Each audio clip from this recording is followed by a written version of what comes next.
Alors j'aimerais maintenant exprimer grand R et grand M en fonction de ce qui se passe localement au niveau de ma section. Donc si j'appelle, donc si j'ai ma section grand sigma et si je considère un point M quelconque de ma section, entouré d'une section petit dAn et d'une force petit dFn. Voilà, donc si je considère toutes ces surfaces sur laquelle s'exercent des forces dF1, dF2, etc. jusqu'à dFn sur l'ensemble de ma surface sigma, eh bien on a vu que déjà, en appliquant le principe d'équivalence, la somme de ces forces est égale à la résultante grand R. On a deux systèmes de forces équivalents. De même pour le moment, je peux définir le moment G comme étant la somme des moments de ces différentes forces élémentaires. Donc on a deux systèmes de forces statiquement équivalents.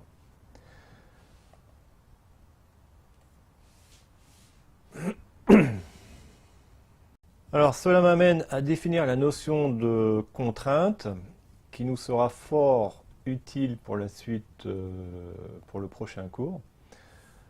Donc j'ai dit que dans ma section sigma, si je considère le point M courant, entouré, donc affecté d'une petite surface élémentaire DAI sur laquelle s'applique une force élémentaire DFI.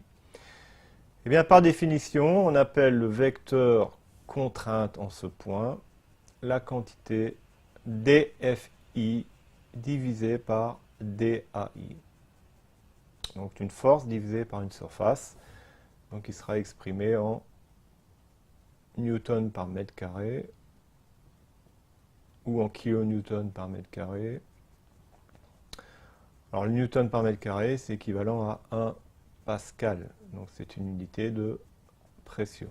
On verra qu'on pourra souvent raisonner également en kilopascal, si on est en kilonewton par mètre carré par exemple, ou en mégapascal, si on est en méganewton par mètre carré, ou en newton par millimètre carré par exemple.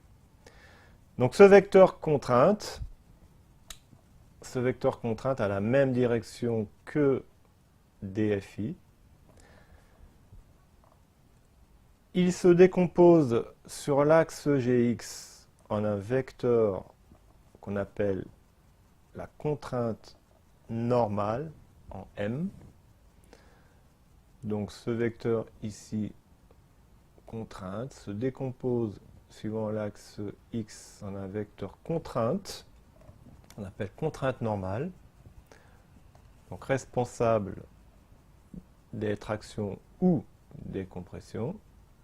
Donc en traction, on aura des contraintes positives et en compression des contraintes négatives. Et il se décompose dans le plan YZ en un vecteur contrainte qu'on appelle tangente ou tangentielle. Vecteur contrainte tangente, responsable des contraintes de cisaillement, qu'on étudiera plus tard. Il existe un principe très utile, très important, qui s'appelle le principe de superposition. Donc on utilisera très souvent, qui traduit donc la linéarité des effets. Alors, on pourra l'utiliser car on fait l'hypothèse des petits déplacements et des petites déformations. Et donc, qu'est-ce que c'est que ce principe de linéarité des effets? Il exprime que, donc ça c'est important, il faut connaître par cœur cette définition, que l'effet, on verra ce qu'on y met dans les effets, dû à une cause A plus B, donc nous la cause en général ce sera une force, ça pourrait être aussi autre chose, est égal à l'effet dû à la cause A plus l'effet dû à la cause B. Et que l'effet dû à une cause lambda A est égal à lambda fois l'effet dû à la cause A. Lambda étant un scalaire. Et dans les effets, on pourra y mettre donc, soit les réactions aux appuis, les sollicitations, les contraintes, les déformations ou les déplacements. Alors prenons un exemple. Ici, donc, on a une poutre chargée à l'aide de deux forces, donc on va pouvoir dire une cause petit q, donc la charge inéique, et une cause grand F, la charge ponctuelle. Deux causes A et B, deux forces. Je cherche l'effet, donc ici l'effet ce sera le déplacement. Donc quel est le déplacement dû aux causes A plus B, prises en même temps? Eh bien c'est le déplacement de la cause séparée, prise séparément, donc de la cause A. Donc la cause A c'est petit q, donc le déplacement dû à petit q, plus le déplacement dû à la cause B, c'est-à-dire à la force F. Voilà, donc en d'autres termes, le déplacement dû à la charge Q plus F est égal au déplacement dû à la charge Q plus le déplacement dû à la charge F. C'est-à-dire, dans le premier cas, le déplacement dû à la charge, aux charges Q plus F, c'est FC, est égal au déplacement dû à la charge petit q, c'est FC1, plus le déplacement dû à la charge F, c'est FC2. De la même manière, on a la même chose à l'extrémité de la poutre, FD égale à FD1 plus FD2. Et c'est pas tout à fait FD d'ailleurs, mais plutôt FE sur la figure. FE égale à FE1 plus FE2.